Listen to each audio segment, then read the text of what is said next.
Welcome back to Kin in Line. This is part 78 by my reckoning. I thought twice about using these drawings. You know, the sketches I've done from life of people and places are, for me, more important than these kind of, it's almost doodle art, but it's what came out of my subconscious. I showed drawings done in the army, quite elaborate ones. But as a reporter, I also put together a lot of similar sort of drawings.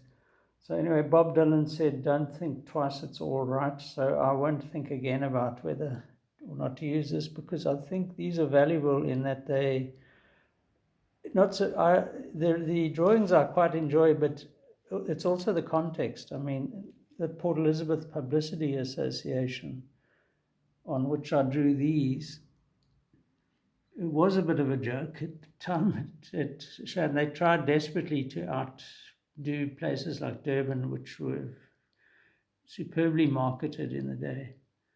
Now Cape Town's like the only marketable city left in South Africa, apart from all the smaller, well-run towns in the Western Cape. So yeah, we've got a interesting figure. I mean, I do enjoy these things just because they are so bizarre. And here I've got a self-portrait. Nothing else significant about it except that I titled it a self-portrait. And it's again not a pretty self-portrait by any means. But here's a bit of, so let me just show you this Small Business Development Corporation. Now this, at the time in the mid-80s, the government was trying to do away gradually with apartheid.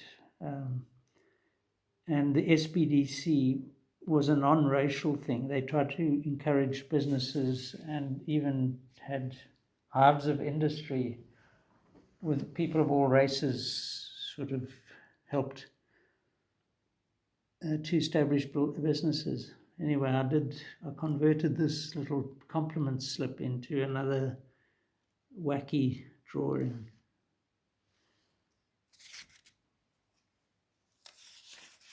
And it's, so as I sort of, these were all from notepads, so there's always interesting little things here. P.K. Botha was the town clerk in a very efficiently run PE municipality. Mosgas was, it's still down there in Mossel Bay area, where they explored for gas off the coast and actually established a whole refinery. So that was a big story in the mid-80s. Don Berman, I recall, as a lawyer, and he returned my call. But I thought something was fishy, so that's just teasing. That he was one of the many sort of people I got to know, sort of who's who of PE through being a reporter. Dougie Crease was a lawyer, as I recall, and Gibbon, can't remember who he was. Categorically, no, definitely not. I think he might have been in business. But here again, we've got just a random piece of paper that I've torn off, but it says they're Progressive Federal, so that was the PFP Regional Annual General Meeting. And I just decorated it with this little character.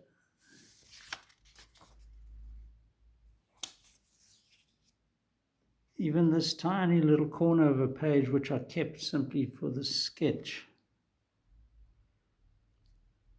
Great, it's good. The importance here is there's PEAC, was a PE Action Committee, which is a kind of white, progressive young people who campaigned alongside the UDF. And the name Goosen, he was a lawyer, Glenn Goosen, who's now a judge. So, yeah, I knew these people when they were young activists.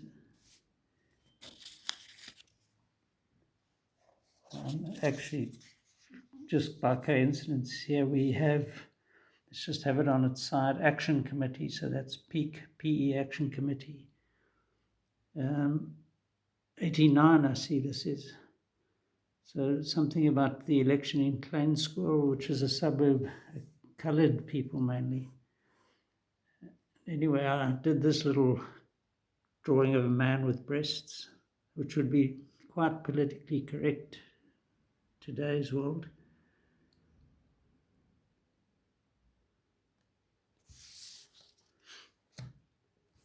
Yeah, these things certainly bring back memories.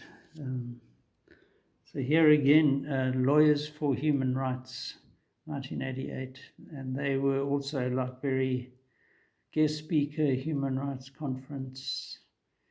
So there was changes happening throughout the late 80s. So the unbanning of the ANC didn't come as a surprise really in 1990, but it took the removal of P.W. Botha in 89 to really open up. Yeah, John Gomomo, I remember, I think a trade unionist. Howard Varney was a lawyer who became quite a prominent in some big story, I can't remember which, in Joburg. So he was also part of the PE Action Committee. And then, of course, there is the little figure there. This one has no relevance on this side of the page. We can just see the drawing of a sun-baked sculpture. In the back, city engineers, water services, H2S, Howard Varney again, and Gomomo.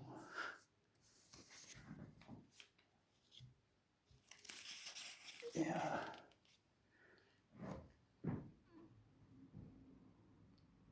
So this is how we printed out our stories. You can see top right here, doesn't give you all the information of it. The printer was those old kind with the, I'm not sure what the story was. So if you wrote a story, you could print it out as well as send it on to the next step. Separate Amenities Act stands out. That was one of the apartheid laws, which at this time, beach apartheid was being challenged on all fronts. And of course, I happily covered that. Louis Lagrange was the Minister of Police, I think. And here's another self-portrait, flattering, very flattering shot. And yeah, even top left here, Koch. Louis Koch was the head of the, what was it called? The Eastern Cape Development Board, I think. It was basically, they controlled the black townships. They ran them because the puppet municipalities that were supposedly elected in about like with a turnout of 10 to 15% were so flawed. Essentially, everything was run by the provincial administration, the Cape province. Each of the 4 provinces had, there were 4 provinces, and it was run on at provincial level. So this one, 88, sent to Ken Bentley from the Regional Representative, CPA, Cape Provincial Administration, Community Services, Port Elizabeth, 1988, municipal election. Your telex dated since refers. Information is not yet available. Okay, so I was always trying to get information to show how the system, the tricameral system, where they excluded black people from real political power, was failing and being boycotted, etc. So all these election results showed like such pathetic turnouts.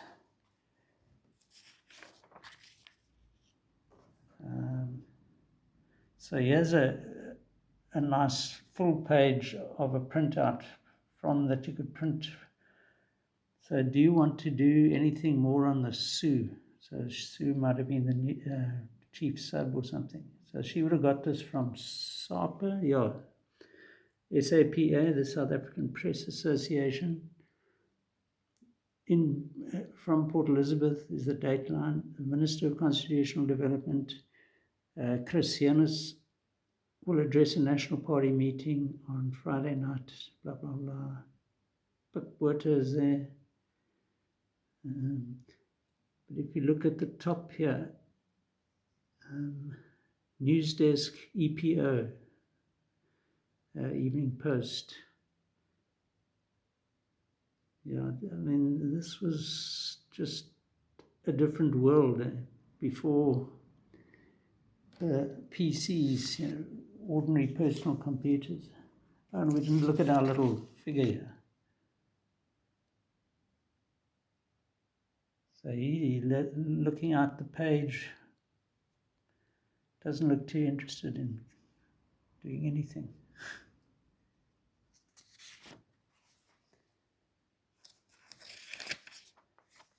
Another quirky drawing.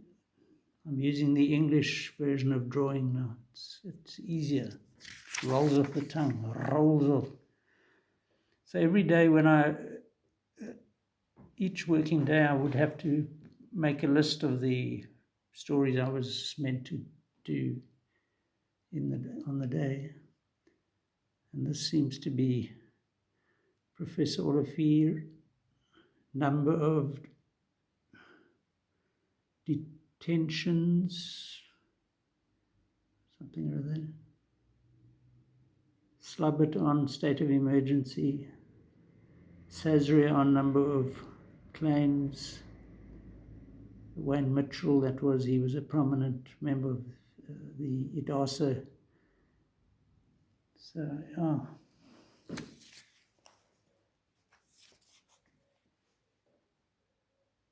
And that was just another self-portrait.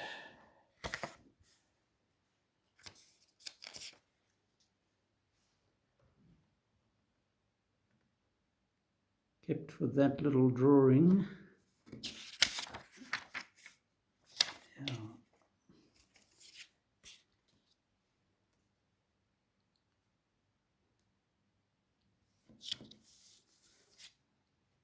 And the other two just about the same.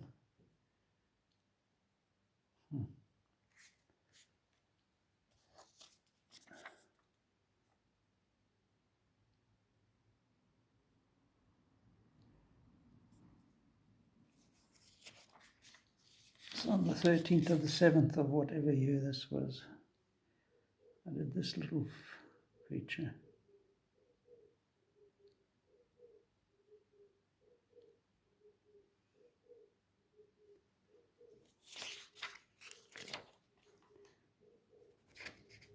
Most of these drawings were done totally from the, while waiting maybe for a phone call or something, just out of the subconscious.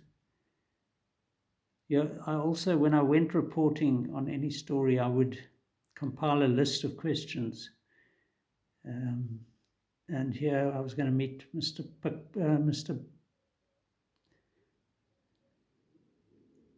Okay, who is this?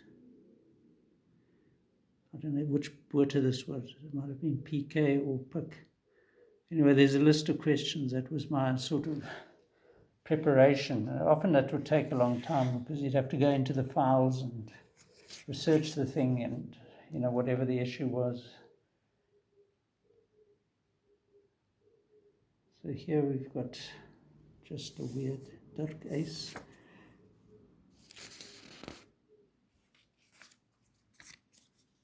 McLean, John Hobbs. Not sure who he was. There will be people in Port Elizabeth who will remember him.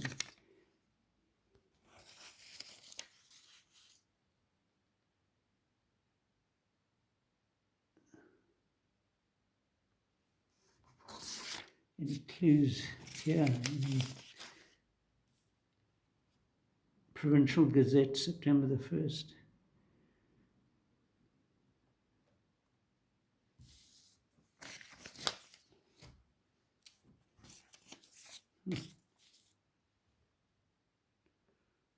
Yeah, I don't know who Amber was, but I think we'll have to leave this for now.